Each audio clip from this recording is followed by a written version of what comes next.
Welcome to safe structure. आज हम लोग एक सीरीज शुरू करने वाले हैं कि स्ट्रक्चरल डायनामिक एनालिसिस का। क्योंकि स्ट्रक्चरल डायनामिक एनालिसिस बहुत इंपॉर्टेंट पार्ट है। ये कोई बोलने की चीज़ नहीं है। एज यू ऑल नो कि सिस्मिक एनालिसिस या कोई भी बिल्डिंग में कोई भी फैक्ट्री शेड हो गया, कहीं पर भी अगर कोई मशीन्स या कुछ भी ऐसा कुछ चीज़ इंस्टॉल करना होता है जो वाइब्रेशन क्रिएट करता है, या फिर कोई भी वाइब्रेशन रिलेटेड चीज़ जो स्ट्रक्चर में इम्प्लीमेंट होगा, उसके लिए आपको स्ट्रक्चरल डायनामिक्स पढ़ना ही पड़ेगा। मोस्ट ऑफ द केसेस बहुत इंपॉर्टेंट जो पार्ट है वो है सिस्मिक एनालिसिस का जो पोर्शन होता है। सिस्मिक एनालिसिस के लिए स्ट्रक्चरल डायनामिक्स आपको पढ़ना पड़ेगा। तो यहाँ पर हम लोग देखेंगे जो स्ट्रक्चरल एनालिसिस या स्ट्रक्चरल डायनामिक्स का जो इफेक्ट है, जो स्ट्रक्चर में जो इफेक्ट है, इसका ब्रीफली हम लोग डिस्कस करेंगे। इसके लिए हम लोग 2-4 सीरीज निकालेंगे, कुछ पार्ट्स निकालेंगे। हम लोग बिल्डिंग पर देखेंगे कि इसका इफेक्ट क्या होता है, या कोई भी बिल्डिंग का अगर कोई भी स्ट्रक्चर एनालिसिस होगा, कोई भी बिल्डिंग होगा, वहाँ पर स्ट्रक्चरल का जो सिस्मिक का इफेक्ट होगा वो कैसे होगा, मतलब कितना फोर्स आएगा, उसका एनालिसिस कैसे होता है, कौन सा फैक्टर्स है जो इसका इफेक्ट करता है, क्या क्या कैलकुलेशन होता है, सारी चीज़ हम लोग ब्रीफली देखेंगे।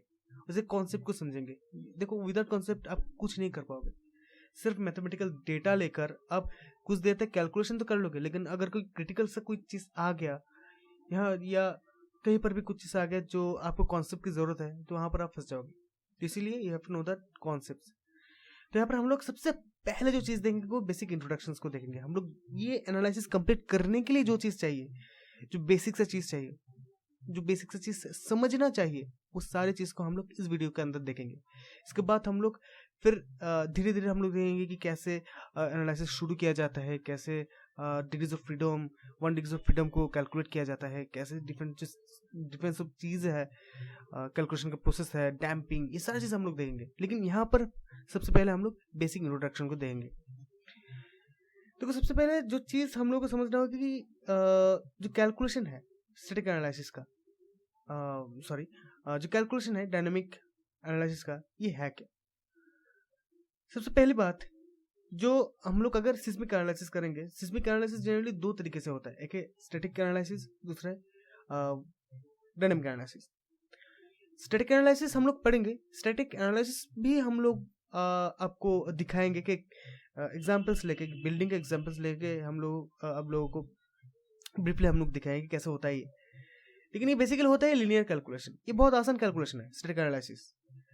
लेकिन जो क्रिटिकल कैलकुलेशन होता है ना, नॉन लीनियर कैलकुलेशन, ये डायनामिक एनालिसिस में होता है। ठीक है, क्योंकि टाइम डिपेंडेंट फोर्सेस इंप्लीमेंट होता है यहाँ पर, सबसे पहली बात। और स्टैटिक एनालिसिस थोड़ा होता है कि ये ओवर से वैल्यू देता है, मतलब ये आपका जो वैल्यूज आता है ये थोड़ा ओवर से होता है। लेकिन डायनामिक एनालिसिस में आपका जो नियरेस्ट वैल्यू देगा आपको। मैंने एक ऐसे कैलकुलेशन किया था, एक बिल्डिंग को लेकर मैं स्टैट पर ही कंप्लीट एनालिसिस करके मैंने देखा था कि ये ऐसे ही होता है कि इसका पहले तो मैंने स्टैटिक कैलकुलेशन किया, उसके बाद इसका रिस्पांस स्पेक्ट्रम एनालिसिस किया, मतलब डायनामिक एनालिसिस किया। तो मैंने जो पाया कि स्टैटिक एनालिसिस में इसका वैल्यूज थोड़ा ज़्यादा दे रहा है फोर्सेस, और यही है, मैंने इसको कैलकुलेट करके भी देखा है। और डायनामिक एनालिसिस में इसका वैल्यू थोड़ा नियरेस्ट देगा, थोड़ा कम, मतलब जो लगभग आसपास होता है वही देगा। सबसे बड़ी बात जो चीज़ है स्टैटिक और डायनामिक में जो डिफरेंशिएट करता है वो है टाइम। स्टैटिक एनालिसिस में टाइम डिपेंडेंट कोई फैक्टर नहीं है, मतलब एक फोर्स आया, लगा और उसका इफेक्ट आप निकालो। लेकिन डायनामिक एनालिसिस में वो नहीं है। वो फोर्स कितना टाइम तक वहां पर लगा उस बॉडी पर, ये रिपीटेटिव है या नहीं, इस सारी चीज को हम लोग इनकॉर्पोरेट करेंगे डायनामिक एनालिसिस में। ये सारी चीज आप लोगों को जानना पड़ेगा। तो static analysis is not changing with time. ये टाइम ही है जो रिस्पॉन्स होता है, मतलब जो बिल्डिंग में यहाँ पर एक फोर्स आ रहा है, इसके वजह से जो डिस्प्लेसमेंट, अगर आप लोगों को डिस्प्लेसमेंट पता चल गया तो सारी चीज़ आपको पता चलेगा। कैसे? न्यूटन्स का लॉ याद कीजिए। अगर डिस्प्लेसमेंट को आप डिफरेंशिएट करेंगे तो क्या आएगा? ऑब्वियसली टाइम के रिस्पेक्ट में उसका डिफरेंशिएशन करेंगे तो क्या आएगा आपका? वेलोसिटी। अगर वेलोसिटी को डिफरेंशिएशन करोगे तो क्या आएगा? एक्सेलरेशन। ठीक है ना? तो मास इंटू एक्सेलरेशन मल्टीप्लाई करते हुए फोर्स आएगा। तो रिस्पेंस आपका डिस्प्लेसमेंट जो है एक पी फोर्स के कॉरस्पॉन्डिंग, अगर सिर्फ पी फोर्स, कोई टाइम फैक्टर नहीं, कुछ भी नहीं, सिर्फ डिस्प्लेसमेंट आ रहा है, तो इसका टाइम का कोई वैल्यू नहीं है, कुछ भी नहीं है। तो वो चीज आप लोग देखो कि स्टैटिक एनालिसिस में होता है। ठीक है, तो कितना टाइम तक, मतलब way how the apply the load has no impact on structural behaviour, मतलब कैसे वो लोड आ रहा है इसका कोई इम्पैक्ट नहीं है, लेकिन डायनामिक में इसका मैटर करता है। ठीक है, तो यहाँ पर हम लोगों ने दो एग्जाम्पल्स लिए कि स्ट्रक्चरल स्टैटिक एनालिसिस, यहाँ पर डायनामिक एनालिसिस। स्टैटिक एनालिसिस में देखो सिर्फ एक पी फोर्स आ रहा है, ये पी फोर्स आ रहा है, यहाँ पर सिंपली डिफ्लेक्शन पे यहाँ पर पी फोर्स डाउनवर्ड काम कर रहा है। तो इसकी वजह से यहाँ पर जो कैलकुलेशन होगा, जनरल जो कैलकुलेशन होता है स्टैटिक कैलकुलेशन, हम लोगों ने डिफ्लेक्शन में जो भी किए है वो स्टैटिक एनालिसिस हो गया। लेकिन यहाँ पर देखो एक टी, ये P time of function, time function है, मतलब जो फोर्स है ये टाइम के ऊपर डिपेंड करेगा, कितना टाइम तक यहाँ पर लगा, कितना टाइम पर यहाँ पर आया, ये सारी चीज, ये पी जो फोर्स है ये टाइम के ऊपर डिपेंड करेगा। तब इसका डायनामिक एनालिसिस करना पड़ेगा आपको। मतलब सिर्फ यही नहीं कि कितना बार, मतलब रिपीटेटिव है या नहीं, इसके ऊपर भी डिपेंड करता है। ठीक है, तो स्टैटिक एनालिसिस जनरली मैंने बताया था कि आपको लीनियर कैलकुलेशन है, लेकिन डायनामिक एनालिसिस ये टाइम डिपेंडेंट है, इसका कैलकुलेशन थोड़ा थोड़ा कठिन है, मतलब हार्ड है। तो कठिन है इसलिए यहाँ पर 2-4 चीज आपको जानना पड़ेगा। 2-4 चीज अगर आपके कॉन्सेप्ट में नहीं रहेगा ना, तो आपको समझ में नहीं आएगा कि काम कैसे करेगा। सबसे पहले बात जो आपको जानना चाहिए, डिग्रीज ऑफ फ्रीडम, इसे कॉन्सेप्ट आपको जानना चाहिए। तो डिग्रीज ऑफ फ्रीडम कुछ नहीं है, एक बॉडी कितने डायरेक्शन में मूव कर सकता है, कितने डायरेक्शन में इसको मूव करने की इजाजत है, इसका डिग्रीज ऑफ फ्रीडम। मान लो ये एक बॉडी है, ये मैंने एक बॉडी ऑब्जेक्ट ड्रॉ की, ये जो सर्कुलर है ये, अब ये मैंने एक एक्सिस ड्रॉ की, ये एक एक्सिस हो गया, ये से वाई एक्सिस, ये आपका एक्स एक्सिस और ये जेड एक्सिस। ठीक है, अब ये बॉडी यहाँ पर है कि बॉडी को आप चाहो 3D पर फ्लाइंग डायरेक्शन पर है, मतलब 3D पर ये हैंग कर रहा है कहीं पर। आप अगर चाहो कहीं पर भी इसको रेजिस्ट नहीं कर रहा है, मतलब ये ऐसे ही हैंग्ड है कहीं पर एयर पर, ऊपर नीचे आप इसको मूव कर सकते हो। अगर ये ऊपर नीचे आप मूव करना चाहो तो कर सकते हो ऑब्वियसली। अगर दाएं बाएं करना चाहो एक्स डायरेक्शन पर, मतलब इस डायरेक्शन पर एक्स डायरेक्शन पर करना चाहो तो ऑब्वियसली आप कर सकते हो। अगर जेड डायरेक्शन पर करना चाहो तो भी कर सकते हो। एक हो गया। अब इसके बाद ये बॉडी को, सिर्फ यही बॉडी को अगर आप रोटेट करना चाहो, मतलब डायरेक्शन ऑफ वाई एक्सिस के रेस्पेक्ट पे, इसे ये एक बॉडी, ये बॉडी को आप, ये वाई एक्सिस बीच पे आ रहा है, इसको रोटेट करना चाहो ऐसे तो रोटेट होगा। अगर जेड डायरेक्शन, मतलब ये एक्स डायरेक्शन, ये जो एक्स डायरेक्शन है, अगर मान लो ये एक्स डायरेक्शन, इसके रेस्पेक्ट में इसको रोटेट करना चाहो ऐसे, ये भी रोटेट होगा। और जेड डायरेक्शन के रिस्पेक्ट में इसको ऐसे रोटेट करना चाहिए, ये भी रोटेट होगा। मतलब ये 3 डायरेक्शन पर डिस्प्लेसमेंट हो रहा है और ये 3 डायरेक्शन पर रोटेट हो रहा है, जिसका डिग्रीज ऑफ फ्रीडम 6। यही चीज है डिग्रीज ऑफ फ्रीडम। आप कितने डायरेक्शन पर इसको रोटेट करना या इसको मूव करने के लिए इजाजत दे रहे हो, उसका डिग्रीज ऑफ फ्रीडम उतना ही है। ठीक है, तो वही चीज है जैसे कि आप लोगों ने बताया था कि अगर रोलर सेक्शन हो गया, रोलर सेक्शन को आप क्या करोगे? रोलर सेक्शन कैसे होता है? रोलर सेक्शन, ये एक रोलर सेक्शन है, मतलब ये आप सिर्फ स्लाइड करने की इजाजत दे रहे हो, ठीक है ना, आप ऊपर जाने की इजाजत नहीं दे रहे हो, रोटेट करने की इजाजत दे रहे हो। ठीक है, एक ही, अगर 2D है, एक ही रोटेट करने की इजाजत दे रहे हो, स्लाइड करने की इजाजत दे रहे हो, लेकिन ऊपर जाने की इजाजत नहीं दे रहे हो। ठीक है, तो इसका डिग्रीज ऑफ फ्रीडम कितना होगा? ठीक है ना, इसको आप कमेंट बॉक्स में लिखिए कि डिग्रीज ऑफ फ्रीडम कितना होगा। ओके, नाउ देखो 2-4 चीज मैंने बताया था कि 2-4 चीज आपको जानना पड़ेगा ही पड़ेगा। Differential equation, you have to know differential equation क्या है। अगर इसको, इसका अलावा आप डायनामिक एनालिसिस जा ही नहीं सकते। पूरे डायनामिक एनालिसिस प्रोसेस में ये डिफरेंशियल इक्वेशन का मतलब यही बेस है आपका, तो इसका बेसिक नॉलेज आपको समझना ही होगा। तो डिफरेंशियल इक्वेशन होता क्या है? बेसिकली आपका कुछ इक्वेशंस, कुछ इक्वेशंस रहेगा। इस चीज को देखिए, इसका जनरल फॉर्म यही है कि y to the power d to the power n, यहाँ पर 2 है, अगर इसका 5 रहेगा तो यहाँ पर 4 होगा, 3 होगा, ऐसा करके जाएगा सिर्फ। फिर यहाँ पर एक कांस्टेंट आएगा, जैसे ऐसा आ रहा है 4 इक्वल टू ये फंक्शन ऑफ x,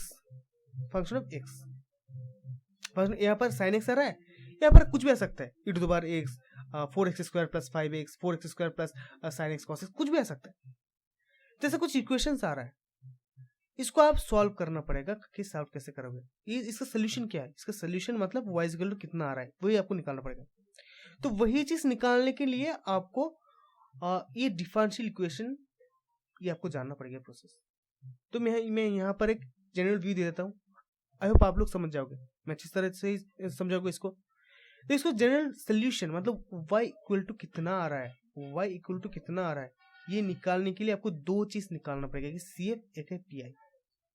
अब CF क्या है, CF है कॉम्प्लीमेंट्री फंक्शन और PF है पर्टिकुलर इंटीग्रल। मैं यहाँ पर नहीं बताऊंगा, मैं बताऊंगा इसके नेक्स्ट स्लाइड में आप देखोगे CF और PI कैसे निकाला जाता है। मैं यहाँ पर एप्लीकेशन बताऊंगा, ठीक है। मैं फालतू का टाइम वेस्ट नहीं करूंगा कि ये कहाँ से होता है कैसे होता है, मैथमेटिक्स में आप देखिएगा, लेकिन इसका सोल्यूशन कैसे निकाला जाता है जल्दी से वो मैं बताऊंगा कि सोल्यूशन कैसे निकाला जाता है, इसको कैलकुलेट कैसे किया जाता है। तो इसके बाद देखिए सेफ कैलकुलेशन में कुछ भी नहीं, अगर एक इक्वेशन ऐसा कुछ इक्वेशन आ रहा है, कोई भी एक इक्वेशन हो, अगर ये भी एक इक्वेशन है, ये भी एक इक्वेशन है, सोल्यूशन ऑफ लेफ्ट पोर्शन, इस पोर्शन का सोल्यूशन अब निकालोगे तो वो CF पोर्शन में आएगा। अगर इस पोर्शन का सोल्यूशन निकालोगे तो वो PI पोर्शन में आएगा। यही चीज है, अब ऐसे समझो। अब बाएं तरफ का जो पोर्शन है इसका सोल्यूशन निकालने के लिए अगर निकालोगे तो CF का पोर्शन आएगा कॉम्प्लीमेंट्री फंक्शन, और राइट साइड का पोर्शन का सोल्यूशन निकालोगे तो वो पर्टिकुलर इंटीग्रल, राइट। तो इक्वेशंस है, कुछ भी है, अगर कुछ इक्वेशंस आता है उसका सोल्यूशन अब निकालोगे, से सोल्यूशन निकालने के लिए अब ये एक इक्वेशन है, अगर ये पोर्शन को, सिर्फ ये पोर्शन को और ये पोर्शन को, मतलब ये dx मतलब dx, इस पोर्शन को अगर d कंसिडर करोगे तो यहां पर ये कितना होगा, ये d स्क्वायर होगा ना, वैसी बात है, d स्क्वायर और d square into y plus 3 into dy plus ay, this one equal to 0, this one equal to 0, right. अब यहाँ पर y कॉमन है, ये भी y, ये भी y, ये भी y, this one equal to 0, तो y को हम नेग्लेक्ट कर सकते हैं, तो सिर्फ बाकी रहेगा d square plus 3d plus equal to 0, right. अब इसका मिडिल टर्म फैक्टर करोगे, मिडिल टर्म फैक्टर आपको पता है ना, मतलब इसका सोल्यूशन निकालोगे, d का सोल्यूशन कितना होगा। अब d का सोल्यूशन के ऊपर ही डिपेंड करेगा कि आपका CF क्या आ गया। अगर d का सोल्यूशन एक कुछ भी पॉजिटिव या नेगेटिव वैल्यू आ रहा है जो कि रियल नंबर है, मतलब 5, 6, 7, 8, मतलब डिफरेंट रियल नंबर है, सेम नहीं, 2 5 2 6 ऐसे नहीं, 5 और 2 या -1 8 कुछ भी ऐसे आएगा, तो इसका सोल्यूशन ऐसा होगा, y equal to C1 e to the power mx, C2 to the power m2x, ऐसे C3 into e to the power m3x, ऐसे करके जाएगा। अगर यहाँ पर सोल्यूशन d2 है, मतलब यहाँ पर दो सोल्यूशन आएगा, से दो सोल्यूशन में इसको कैलकुलेट नहीं किया, से मान लीजिए कि दो सोल्यूशन आ रहा है 2 और 3, तो यहाँ पर आएगा C1 e to the power एक के लिए 2x, m की जगह 2 बैठेगा, और C2 e to the power 3x, ठीक है। इसके बाद और कोई वैल्यू नहीं है तो ये सारी चीज नहीं आएगा, राइट। तो ये तो हो गया आपका दो चीज जो इक्वल है, जो डिफरेंट है। अगर इक्वल हो गया मतलब आपका सोल्यूशन आ रहा है, मान लीजिए दो चीज की ऐसे सोल्यूशन में आपका आ रहा है कि 2 5 आ रहा है, दोनों ही 5 है, आ सकता है 2 1 आ सकता है, 2 -1 आ सकता है, बहुत सारी चीज आ सकता है। तो इन केसेस में अगर दो सेम सोल्यूशन है, मतलब m1 इक्वल टू m2 अगर ऐसा सोल्यूशन आएगा, तो इस केसेस में y equal to this one होगा, C1 plus C2x into e to the power m1x, जो कि सेम सोल्यूशन है, यहाँ पर m1 की जगह 5 बैठेगा। अगर कोई अलग से सोल्यूशन, मतलब अगर फिर m2 m3 अगर आएगा तो फिर ऐसे चलता रहेगा। अगर 3 सेम सोल्यूशन है तो यहाँ पर a बैठेगा, ऐसे करके चलता रहेगा। लेकिन यहाँ पर जो फिर एक इंपॉर्टेंट चीज हमारे केसेस में ये आ सकता है, वो है मान लीजिए कि एक सोल्यूशन आ रहा है कि जो कि इमेजिनरी नंबर है, रियल नंबर नहीं है। तो इमेजिनरी नंबर में आप करोगे क्या, इमेजिनरी नंबर में से रूटर अगर आ रहा है ऐसा कुछ, ठीक है, तो अगर ऐसा कुछ आ रहा है और फिर m3 m4 कुछ भी आ गया, लेकिन बेसिकली ऐसा कुछ आ रहा है, तो उस केसेस में आपका सोल्यूशन ये होगा y equal to e to the power a1x, a a1x, ठीक है। और अब देखिए ये b क्या है, कौन सा b है, i के पास जो रहेगा वो b है। ये कुछ भी हो सकता है, 5 हो सकता है। अगर i के पास 5 रहेगा तो यहाँ पर 5 होगा, sin 5x cos 5x, और a और b कांस्टेंट है, तो यहाँ से सोल्यूशन आप निकाल लोगे। फिर अगर कुछ भी डेटा, अगर रियल नंबर कुछ रहेगा तो ये भी फिर c3 इंटू e⁻mx ऐसे करके चलता रहेगा। जनरली यहाँ पर हो जाता है, यहाँ पर हो जाता है, अब यहाँ पर भी हो जाएगा, ठीक है। अगर ऐसा कुछ चीज, if the complex conjugate are equal, अगर इक्वल होगा तो फिर ऐसा सोल्यूशन कुछ ऐसा होगा। हमारे केसेस में ये इन तीनों केसेस से हो जाएगा, राइट। तो एक एग्जांपल से समझते हैं सीएफ को, बहुत जल्दी में हम लोग समझने की कोशिश करेंगे। तो सीएफ को समझने के लिए D square minus A D, ये एक एग्जांपल है। मैंने बताया था कि ये जो डी बाई डी एक्स को, ये हम लोग डी कैपिटल डी कंसिडर करेंगे। तो इसका अगर जनरल फॉर्म में लिखोगे तो ऐसा आएगा, ये D square Y minus 8d D Y plus 15 Y. अब वाई को कॉमन लेकर बाहर लिख लिया हमने। फिर इसका सोल्यूशन हम लोगों को निकालना है, इसका सोल्यूशन। तो इसका सोल्यूशन हम लोगों ने निकाला, कुछ ऐसा होगा, m इक्वल टू 305। तो सिर्फ वही बात, इसी equal to c1 into e⁻3x, ये और ये इसका सोल्यूशन है। तो y equal to this one. इसका pf वैल्यू नहीं है, क्योंकि मैंने बताया था कि राइट पर अगर कुछ डेटा होगा तो फिर हम लोग pf वैल्यू निकालेंगे। तो particular P value, particular integral, this one equal to 0। तो पर्टिकुलर इंटीग्रल का कोई कॉन्सेप्ट यहाँ पर नहीं आ रहा है। लेकिन अगर पर्टिकुलर इंटीग्रल का कोई कॉन्सेप्ट आता है, अगर कैसा पर्टिकुलर इंटीग्रल में राइट पोर्शन पर कैसा डेटा आ रहा है, कैसा क्वेश्चन है, कैसा प्रॉब्लम है, उसके ऊपर डिपेंड करेगा कि भाई कैलकुलेशन का अप्रोच क्या है। बहुत सारे अप्रोचेस है, लेकिन मैं जो सबसे आसान जो अप्रोच है वो मैं बताऊंगा आपको। अगर मान लो कि राइट पोर्शन पर, यहाँ पर तो 0 है, अगर राइट पोर्शन पर मान लो fx this one equal to से something e to the power, right portion पर इस 0 की जगह e to the power this one रहेगा, e to the power x। यहाँ पर e to the power x की जगह कुछ भी हो सकता है, 5 into e to the power 8x, कुछ भी हो सकता है। लेकिन बेसिकली हम लोगों का फोकस होगा e to the power x पर। अगर e to the power x रहेगा तो आपका सोल्यूशन कैसे होगा? पी का जो वैल्यू है, पी का वैल्यू कैलकुलेट करने के लिए 1/fd equal to e to the power x, and now जो e to the power x रहेगा this one by e to the power fd। Simply यहाँ पर अगर e to the power x रहेगा तो इसका फंक्शन आप सिंपली यहाँ पर एज इट इज लिखोगे, ये जो सिंपली यहाँ पर फंक्शन है। और ये जो fd का जो फंक्शन है, ये fd क्या है? fd nothing but this one, ये पूरा जो चीज है एक फंक्शन ऑफ fd है। यहाँ पर ये नीचे लिखोगे और fd के जगह पर जहां जहां पर d है वहां पर आप a बिठाओगे। अभी ये क्या है? a है दिस वन, यहाँ पर अगर 8 रहेगा तो यहाँ पर 8 होगा, मतलब दिस वन, दिस a, ये a यहाँ पर बिठाओगे, ये यहाँ पर बिठाओगे, ठीक है।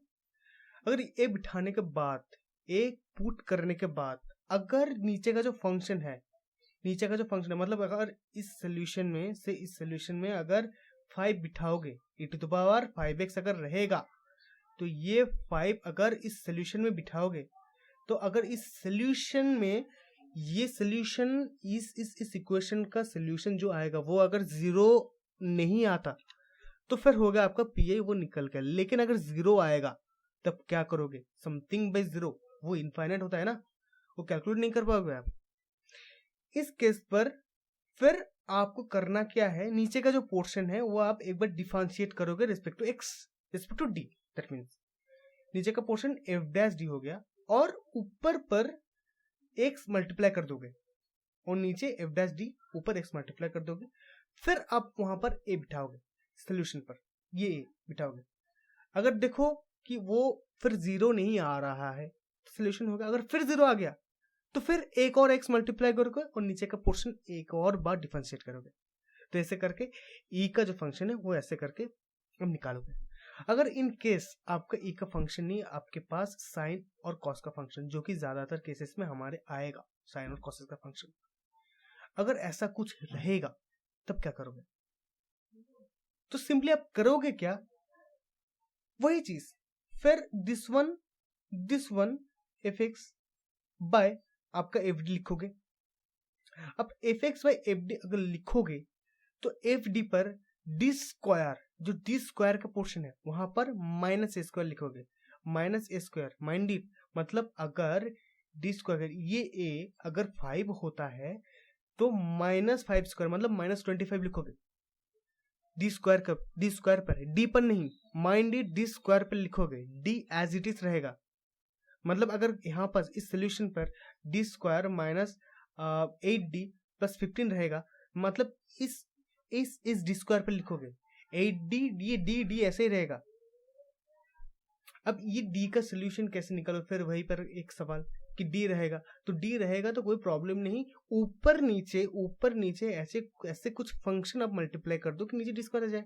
मतलब अगर नीचे से यहाँ पर आप डी स्क्वायर पर आप -1 बिठा रहे हो, से 1 बिठा रहे हो, तो क्या होगा 1 माइनस 8d प्लस 14, ठीक है। तो ये 1 ये 40 ये 15 प्लस हो गया, होगा क्या, होगा ये 16 हो जाएगा, मतलब 16 माइनस 8d। अब ऊपर नीचे आप 16 प्लस 8d मल्टीप्लाई कर दो, तो नीचे a plus b into a minus b का कॉन्सेप्ट आ गया, तो नीचे something 16 square minus 8d square. अगर नीचे 8d स्क्वायर आ रहा है तो वो 8d स्क्वायर पर अब फिर बिठाओगे ए स्क्वायर, तो बस नीचे का पोर्शन हो गया, और ऊपर के पोर्शन पे जो डी आ रहा है वो डी अब इंटीग्रेट कर दोगे, मतलब वो सोल्यूशन के साथ मल्टीप्लाई करके अब डिफरेंशिएट कर दो, सोल्यूशन निकल जाएगा। तो ऐसे ही अगर साइन कॉन्सेप्ट आ गया, यहाँ पर भी वही बात, अगर डी स्क्वायर बिठा कर अगर 0 देखोगे तो फिर वही चीज एक्स मल्टीप्लाई करके नीचे डिफरेंशिएट करना पड़ेगा। अगर एक्स का फंक्शन आ गया तो क्या करोगे, एक्स का फंक्शन आ गया तो सिंपली जो सोल्यूशन आ रहा है नीचे एफ डी को आप टू दी पावर -1 कर दोगे, फिर वहां पर मल्टीप्लाई करके अंदर से एक्स के साथ मल्टीप्लाई करके उसका सोल्यूशन निकालोगे, ठीक है। वो बहुत सिंपल सी बात है। नाउ एक एग्जांपल से समझते हैं हम लोग, यहाँ पर ये डिटेल्स में नहीं बोलेंगे हम लोग यहाँ पर कॉन्सेप्ट दे रहे हैं कि होता कैसे। देखिए ये एक प्रॉब्लम है, ये बाय पोर्शन का आप सीएफ निकालोगे, जैसे सीएफ निकालते हैं मैंने बताया था कि सीएफ कैसे निकाला जाता है, सीएफ निकालोगे, और डाय पोर्शन के लिए मैंने बताया था e2x यहाँ पर लिखोगे और नीचे एफ डी का सोल्यूशन दोगे, एफ और डी पर 2 लिखोगे, यहाँ पर 2 है इसलिए, तो 2 लिखोगे, ये 2 यहाँ पर लिखोगे, तो ये वही 2 यहाँ पर लिख दिया आपने, तो ये 10 आ रहा है, तो कोई बात नहीं, तो 10 आ रहा है तो पी आई यही है पी आई, तो y is equal to c f plus p आप लोगों ने लिखा, सी एफ की वैल्यू यही है, ये लिख दिया। अगर यहाँ पर ये 0 आता तो फिर आपको डिफरेंशिएट करके वो चीज करना पड़ता, राइट। नेक्स्ट आपका जो कॉन्सेप्ट है जो आपको समझना चाहिए वो पीरियड एंड फ्रीक्वेंसी। देखो टाइम का फंक्शन आ रहा है तो यहाँ पर, और जो फोर्स रिपीटेटिव फोर्स जो रिपीट हो रहा है, रिपीटेटिव चीज एक साइकिल बन रहा है, तो आपका पीरियड और फ्रीक्वेंसी ये सारी चीज आ जा रहा है। अब फ्रीक्वेंसी क्या है, फ्रीक्वेंसी है कि कोई चीज 1 सेकंड में कितनी बार रोटेट कर रहा है, वही बात है ना। और पीरियड क्या है, पीरियड है कि एक बार रोटेट करने के लिए कितना टाइम चाहिए। अब रोटेट क्या है, मान लो एक पेंडुलम है, वही चीज क्लास 11-12 में हमने आप लोगों ने पढ़े थे। मान लो कोई भी एक पेंडुलम है सॉरी, मान लो कोई एक पेंडुलम है, अब इसको फोर्स दिए आपने, ये ऐसे ऑसिलेट कर रहा है। अब एक बार ऑसिलेट कंप्लीट कैसे होगा, यहां से आपने किए, ये ऐसे करके फिर ये पोजीशन, ये पहले वाले पोजीशन पे आ गया, ये एक बार साइकिल कंप्लीट हो गया ना। ये एक बार साइकिल कंप्लीट करने के लिए कितना टाइम लेगा, इसकी फ्रीक्वेंसी है, ठीक है, सॉरी इसका पीरियड है, टाइम कितना टाइम लेके पीरियड है, ठीक है। और 1 सेकेंड पर ये कितने बार ऐसे साइकिल कंप्लीट कर रहा है, ये इसका फ्रीक्वेंसी है। वही चीज, इसका फॉर्मूला क्या है, omega is 2 pi, T is time period, जो मैंने बताया था कि एक साइकिल कंप्लीट करने की कितना टाइम चाहिए, और ओमेगा एक एंगुलर वेलोसिटी, और ये एक चीज frequency is equal to 1/t simply, okay, और ओमेगा के रिस्पेक्ट में 2 पाई। ये चीज, ये ओमेगा बहुत बार काम आएगा हमारे पास। अब एंगुलर वेलोसिटी क्या है, वेलोसिटी तो वी नो द वेलोसिटी, ठीक है। आप लोगों ने एक रोटेशन पर मिनट का कॉन्सेप्ट पढ़ा था, आरपीएम, वो एंगुलर वेलोसिटी का कॉन्सेप्ट था। तो वहां पर मैं फिजिक्स में मैं ज्यादा नहीं जा रहा हूँ, मैं यहीं पर रह रहा हूँ, डायनेमिक्स पे रह रहा हूँ। तो आप रिलेट कीजिए चीजों को ना। आप स्प्रिंग का कॉन्सेप्ट भी समझ लीजिए कि एक स्प्रिंग, सबसे पहले स्प्रिंग चाहिए क्यों? स्प्रिंग इसलिए चाहिए कि देखो एक बिल्डिंग, हम लोग यहाँ पर कोई भी चीज पढ़ रहे हैं कि ये लैटरल फोर्स, बिल्डिंग पर लैटरल फोर्स आ रहा है, बिल्डिंग को ऑसिलेट करवा रहा है दाएं बाएं ऐसे ऐसे ऐसे ऐसे करके। अगर एक बिल्डिंग ऐसे है तो यहाँ पर फोर्स, लैटरल फोर्स आ रहा है, बिल्डिंग को ऑसिलेट कर रहा है। देखो वर्टिकल फोर्स से करस्पॉन्डिंग तो हम लोग ये डायनामिक एनालिसिस करेंगे नहीं, वो स्टैटिक फोर्स इसे करस्पॉन्डिंग डेन ब्लो लाइट जो भी आ रहा है वो तो नीचे फाउंडेशन जा रहा है ना, वो प्रॉब्लम नहीं आ रहा है। लेकिन अगर लैटरल फोर्स मतलब सिस्मिक विंड ऐसा कुछ फोर्स आ रहा है जो कि बॉडी को ऐसे ऐसे ऑसिलेट करवा रहा है, तो उन केसेस में हम लोग कैलकुलेट कर रहे हैं। सिर्फ यही नहीं, अगर कोई भी बॉडी पर, कोई भी बीम पर एक मशीन बिठाओगे तो वो फ्रीक्वेंसी बराबर एक फोर्स्ड वाइब्रेशन देगा ना, फ्रीक्वेंसी ऐसे कुछ फ्रीक्वेंसी देगा, एक रिपीटेटिव फोर्स देगा। उन केसेस में भी हम लोगों को डायनामिक एनालिसिस करना पड़ेगा। उस मेंबर के लिए हम लोग को देखना पड़ेगा कि वो फ्रीक्वेंसी मैच ना करे, दोनों का जो नॉर्मल फ्रीक्वेंसी है, नॉर्मल फ्रीक्वेंसी तो वो सारे कैलकुलेट करना पड़ेगा। तो यहाँ पर स्प्रिंग का कॉन्सेप्ट क्या है? अगर ये बिल्डिंग यहाँ पर ये फोर्स लगेगा तो ये बिल्डिंग, कोई भी चीज, अगर मान लो एक बॉल के नीचे एक डंडा लगा दो, ये बॉल को आप ऐसे फोर्स दो, ये बॉल ऐसे रोटेट होगा ना, ऑसिलेट करेगा। अब ये बॉल ऐसे रोटेट करेगा, इसको रोकेगा कौन? ये डंडा। सिंपल सी बात है। ये डंडा कर क्या रहा है? ये डंडा एक्चुअली स्प्रिंग का काम कर रहा है, राइट। यहां पर भी आप देखो, बिल्डिंग पर अगर ऐसे कुछ फोर्स आएगा तो इसका कॉलम जो है, कॉलम तो रोकेगा ना, वो कॉलम स्प्रिंग का काम करेगा। और मास का काम कौन करेगा? जो फ्लोर लोड है, जो स्लैब का लोड है, जो बीम का लोड है, मास का काम कर रहा है, राइट। तो स्प्रिंग का कॉन्सेप्ट यहां पर आ रहा है। तो यहां पर स्प्रिंग को थोड़ा जान लीजिए आप। स्प्रिंग का फोर्स इक्वल टू आपका स्टिफनेस के इनटू इसका डिस्प्लेसमेंट है यू, राइट, सॉरी ये के इनटू यू। अब क्या है क्या है स्टिफनेस? अब स्टिफनेस क्या है? स्टिफनेस यहाँ पर एक क्वेश्चन आता है, स्टिफनेस का सही सबके लिए सेम होता है? नहीं, स्टिफनेस डिपेंड करेगा, कोई भी स्ट्रक्चर की स्टिफनेस डिपेंड करता है उसका लेंथ, ऑब्वियस सी बात है, उसका साइज, सेक्शन साइज, उसका ब्रेथ कितना होगा, डेप्थ कितना होगा, उसका मॉड्यूलस ऑफ इलास्टिसिटी क्या होगा, उसका नेचर क्या होगा, सारी चीज पे डिपेंड करेगा के का वैल्यू। तो के का वैल्यू डिफर करता है ना, अरे स्ट्रक्चर टू स्ट्रक्चर डिपेंड करेगा, राइट। तो स्टिफनेस इनटू इसका डिस्प्लेसमेंट, ये होगा आपका फोर्स। तो वही कॉन्सेप्ट यहाँ पर आ रहा है। यहाँ पर अगर कोई भी फोर्स, अगर स्प्रिंग, फिगर ए पर देखिए, अगर स्प्रिंग को आप सीरीज पे लगाओगे तो इसका जो इक्विवेलेंट के है, this will equal to k+k2।